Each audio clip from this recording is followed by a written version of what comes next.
அவள் பிடி கொழுக்கட்டை செய்யலாம் வாங்க. Hello friends, welcome to Subbu creation.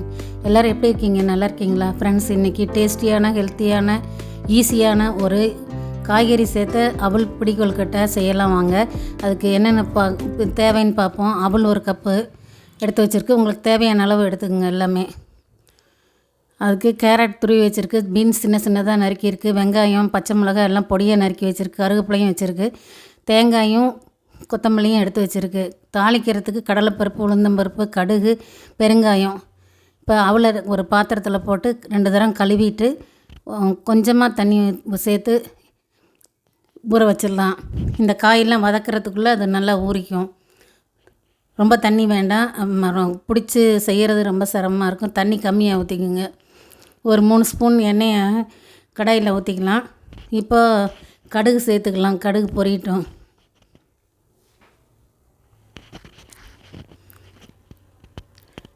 கடுகு நல்லா பொரிஞ்சோன்னே கடலைப்பருப்பு, உளுந்தம்பருப்பு இதையும் சேர்த்து வறுக்கணும்.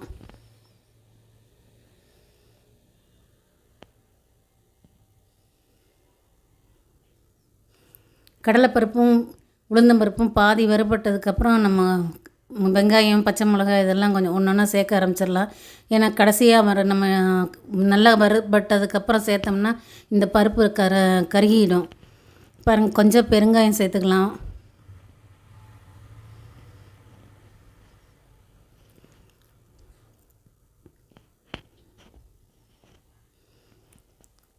வெங்காயம், கருவேப்பிலை சேர்த்தாச்சு.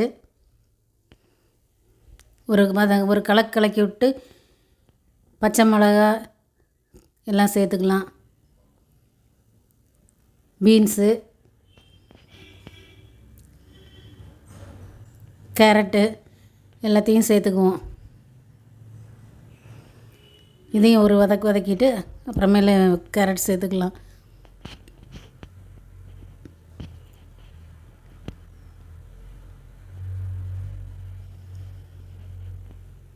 ஃப்ரெண்ட்ஸ், இது செய்கிறது ரொம்ப ஈஸி. நீங்களும் செஞ்சு பாருங்கள். ஈவினிங் ஸ்நாக்ஸுக்கு, டிஃபனுக்கு எல்லாத்துக்கும் நல்லா சூட் ஆகும். கேரட்டையும் சேர்த்து வதக்கணும். ரொம்ப நல்லா வேகிற வரைக்கும் வதக்க வேண்டியதில்லை. ஒரு ஆஃப் பாயில் ஆனால் போதும். இதுக்கு வேறு காய்கறி நீங்கள் குடமிளகாயை பொடியாக நறுக்கி சேர்த்துக்கலாம். முட்டைக்கோஸ் சேர்த்துக்கலாம் பொடியாக நறுக்கி. பட்டாணியை பச்சை பட்டாணியை இருந்ததுன்னா அதை ஒரு மிக்சியில் போட்டு ஒரு சுற்றி அப்புறம் சேர்த்து வதக்கிட்டு அப்புறம் செய்யணும். தேவையான காய்கறி சேர்த்துக்கலாம். அதே போல் அளவும் உங்களுக்கு எவ்வளோ வேணுமோ அதை சேர்த்துக்கலாம். இப்போ ஓரளவுக்கு வதங்கிடுச்சு. இப்போ உப்பு சேர்த்துக்கலாம். இந்த காய்கறிக்கும் கொழுக்கட்டைக்கும் சேர்த்த மாதிரி உப்பு சேர்த்துக்கணும்.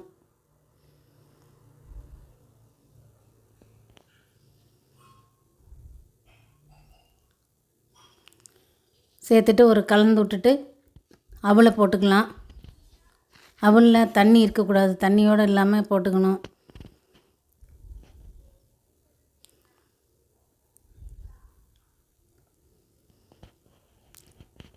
போட்டுட்டு தேங்காய், நறுக்கிய கொத்தமல்லி இதெல்லாம் சேர்த்துக்கலாம்.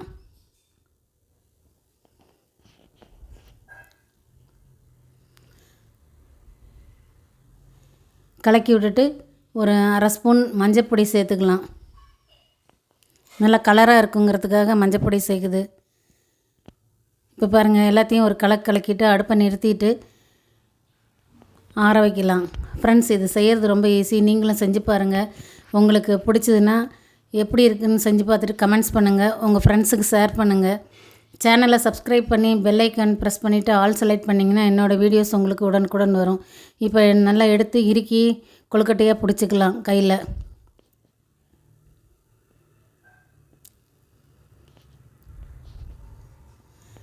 நம்ம அரிசி ரவையில் செஞ்சுருப்போம். அதே போல் தான் இதுவும். ஆனால் இது அவலில் செய்கிறோம். நல்லா ஹெல்த்தியானது, ரொம்ப டேஸ்ட்டாக இருக்கும். ஈஸியாக செஞ்சிடலாம். எதுவும் நம்ம வீட்டில் இருக்கிறத வச்சே செய்கிறதுனால எதுவும் வாங்கிட்டு வந்து தான் செய்யணுங்கிற இது இல்லை. செஞ்சு இப்படி வேக வைக்கிற தட்டில் கொஞ்சம் எண்ணெய் தடவிட்டு எல்லாத்தையும் செஞ்சு அடுக்கிடலாம். இப்போ இதை ஒன்று இட்லி தட்டுலேயோ அல்லது குக்கர்லேயோ வச்சு வேக வைக்கணும். ஒரு 5லேருந்து 7 நிமிஷம் வேக வச்சா போதும். நாங்கள் குக்கரில் தான் வேக வைக்கிது. நீங்கள் உங்களுக்கு எப்படி விருப்பமோ அது போல் செஞ்சுக்குங்க.